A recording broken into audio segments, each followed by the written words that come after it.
Patanjali ads case, Supreme Court ने ठुकराया रामदेव और बालकृष्ण का माफीनामा। सुप्रीम कोर्ट ने बुधवार को योग गुरु रामदेव और पतंजलि आयुर्वेद के प्रबंध निदेशक बालकृष्ण द्वारा दायर हलफनामे को स्वीकार करने से इनकार कर दिया, जिसमें उन्होंने भ्रामक विज्ञापन प्रकाशित करने पर बिना शर्त माफी मांगी थी, जिसमें कहा गया था कि उन्होंने गलत कदम पर पकड़े जाने पर ऐसा किया था। अदालत ने इस मुद्दे पर निष्क्रियता के लिए राज्य लाइसेंसिंग प्राधिकरण को भी कड़ी फटकार लगाई है। पीटीआई, नई दिल्ली। सुप्रीम कोर्ट ने बुधवार को योग गुरु रामदेव और पतंजलि आयुर्वेद के प्रबंध निदेशक बालकृष्ण द्वारा दायर हलफनामे को स्वीकार करने से इनकार कर दिया, जिसमें उन्होंने भ्रामक विज्ञापन प्रकाशित करने पर बिना शर्त माफी मांगी थी, जिसमें कहा गया था कि उन्होंने गलत कदम पर पकड़े जाने पर ऐसा किया था। अदालत ने इस मुद्दे पर निष्क्रियता के लिए राज्य लाइसेंसिंग प्राधिकरण को भी कड़ी फटकार लगाई है और कहा कि वह इसे हल्के में नहीं लेगी। न्यायमूर्ति हिमा कोहली और न्यायमूर्ति एहसानुद्दीन अमानुल्लाह की पीठ ने असामान्य रूप से कड़ी फटकार लगाई। शीर्ष अदालत ने पाया कि जब उन्हें कारण बताओ नोटिस जारी किए गए और उन्हें अदालत के सामने पेश होने का निर्देश दिया गया, तो रामदेव और बालकृष्ण ने उस स्थिति से बाहर निकलने का प्रयास किया जहां व्यक्तिगत उपस्थिति जरूरी थी। अदालत ने कहा, यह सबसे अस्वीकार्य है।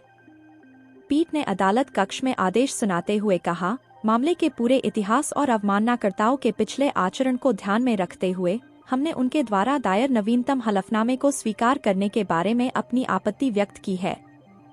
अदालत ने मामले की दोबारा सुनवाई 16 अप्रैल को तय की है। शीर्ष अदालत ने प्राधिकरण को फटकार लगाते हुए कहा, हम यह जानकर चकित हैं कि फाइलों को आगे बढ़ाने के अलावा राज्य लाइसेंसिंग प्राधिकरण ने कुछ नहीं किया और 4-5 साल तक इस मुद्दे पर गहरी नींद में रही। इसने प्राधिकरण की ओर से उपस्थित राज्य के अधिकारी से निष्क्रियता का कारण बताने को कहा। सुप्रीम कोर्ट ने ठुकराया रामदेव और बालकृष्ण का माफीनामा। सुप्रीम कोर्ट ने बुधवार को योग गुरु रामदेव और पतंजलि आयुर्वेद के प्रबंध निदेशक बालकृष्ण द्वारा दायर हलफनामे को स्वीकार करने से इनकार कर दिया, जिसमें उन्होंने भ्रामक विज्ञापन प्रकाशित करने पर बिना शर्त माफी मांगी थी, जिसमें कहा गया था कि उन्होंने गलत कदम पर पकड़े जाने पर ऐसा किया था। अदालत ने इस मुद्दे पर निष्क्रियता के लिए राज्य लाइसेंसिंग प्राधिकरण को भी कड़ी फटकार लगाई है। पीटीआई, नई दिल्ली। सुप्रीम कोर्ट ने बुधवार को योग गुरु रामदेव और पतंजलि आयुर्वेद के प्रबंध निदेशक बालकृष्ण द्वारा दायर हलफनामे को स्वीकार करने से इनकार कर दिया, जिसमें उन्होंने भ्रामक विज्ञापन प्रकाशित करने पर बिना शर्त माफी मांगी थी, जिसमें कहा गया था कि उन्होंने गलत कदम पर पकड़े जाने पर ऐसा किया था। Prime article banner. अदालत ने इस मुद्दे पर निष्क्रियता के लिए राज्य लाइसेंसिंग प्राधिकरण को भी कड़ी फटकार लगाई है और कहा कि वह इसे हल्के में नहीं लेगी।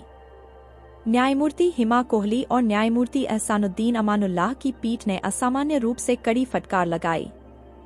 शीर्ष अदालत ने पाया कि जब उन्हें कारण बताओ नोटिस जारी किए गए और उन्हें अदालत के सामने पेश होने का निर्देश दिया गया, तो रामदेव और बालकृष्ण ने उस स्थिति से बाहर निकलने का प्रयास किया जहां व्यक्तिगत उपस्थिति जरूरी थी।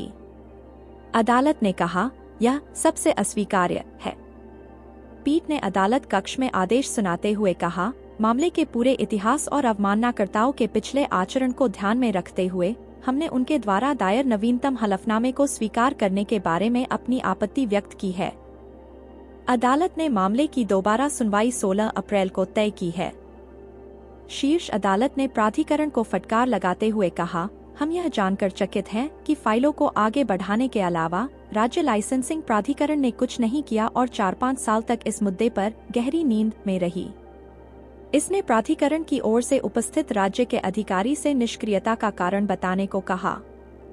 पीठ ने रामदेव और बालकृष्ण की माफी को स्वीकार करने से इनकार करते हुए कहा, हम इस मामले में इतना उदार नहीं होना चाहते हैं।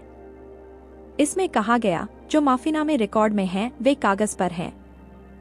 हम सोचते हैं कि गलत पैर पकड़े जाने और यह देखने के बाद कि उनकी पीठ वास्तव में दीवार के खिलाफ है और आदेश पारित होने के अगले ही दिन जहां आपके वकील ने वचन दिया था, सभी प्रकार की बातें कहते हुए शहर चले गए, हम ऐसा नहीं सोचते हैं। इस शपथ पत्र को स्वीकार करें।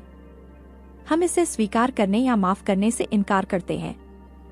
पीठ ने रामदेव और बालकृष्ण की ओर से पेश हुए वरिष्ठ अधिवक्ता मुकुल रोहतगी से कहा, हम इसे आदेश का जानबूझकर और जानबूझकर किया गया उल्लंघन और वचनबद्धता का उल्लंघन मानते हैं।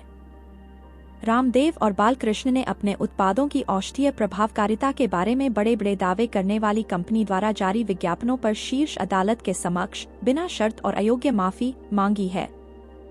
अदालत में दायर 2 अलग अलग हलफनामों में उन्होंने शीर्ष अदालत के पिछले साल 21 नवंबर के आदेश में दर्ज बयान के उल्लंघन के लिए अयोग्य माफी मांगी। 21 नवंबर 2023 के आदेश में शीर्ष अदालत ने कहा था कि पतंजलि आयुर्वेद का प्रतिनिधित्व करने वाले वकील ने उसे आश्वासन दिया था कि अब से किसी भी कानून का उल्लंघन नहीं होगा, खासकर इसके द्वारा निर्मित और विपणन किए गए उत्पादों के विज्ञापन या ब्रांडिंग से संबंधित। इसके अलावा औषधीय प्रभावकारिता का दावा करने वाला या चिकित्सा की किसी भी प्रणाली के खिलाफ कोई भी आकस्मिक बयान किसी भी रूप में मीडिया में जारी नहीं किया जाएगा। शीर्ष अदालत ने कहा था कि पतंजलि आयुर्वेद लिमिटेड इस तरह के आश्वासन से बंधा हुआ है। फर्म द्वारा विशिष्ट आश्वासन का पालन न करने और उसके बाद मीडिया बयानों से शीर्ष अदालत नाराज हो गई, जिसने बाद में उन्हें कारण बताने के लिए नोटिस जारी किया कि क्यों न उनके खिलाफ अवमानना कार्यवाही शुरू की जाए। शीर्ष अदालत इंडियन मेडिकल एसोसिएशन (IMA) द्वारा दायर याचिका पर सुनवाई कर रही है, जिसमें कोविड टीकाकरण अभियान और चिकित्सा की आधुनिक प्रणालियों के खिलाफ एक बदनामी अभियान का आरोप लगाया गया है। 2 अप्रैल को शीर्ष अदालत ने रामदेव और बालकृष्ण पर कड़ा रुख अपनाया था और उनकी पिछली माफी को जुबानी माफी के रूप में खारिज कर दिया था। इसने अपने उत्पादों की प्रभावकारिता के बारे में पतंजलि के दावों पर केंद्र की कथित निष्क्रियता और कोविड चरम के दौरान एलोपैथी को बदनाम करने पर भी सवाल उठाया था और पूछा था कि सरकार ने अपनी आंखें बंद रखने का विकल्प क्यों चुना। शीर्ष अदालत ने बालकृष्ण के इस बयान को दृढ़ता से अस्वीकार कर दिया था कि ड्रग्स एंड कॉस्मेटिक्स जादुई उपचार अधिनियम पुरातन था और कहा कि पतंजलि आयुर्वेद के विज्ञापन अधिनियम के दांत में थे और अदालत को दिए गए वचन का उल्लंघन करते थे। कंपनी के उत्पादों के विज्ञापनों और उनकी औषधीय प्रभावकारिता से संबंधित मामले में जारी नोटिस का जवाब देने में कंपनी की विफलता पर आपत्ति जताते हुए अदालत ने 19 मार्च को रामदेव और बालकृष्ण को उसके समक्ष पेश होने का निर्देश दिया था।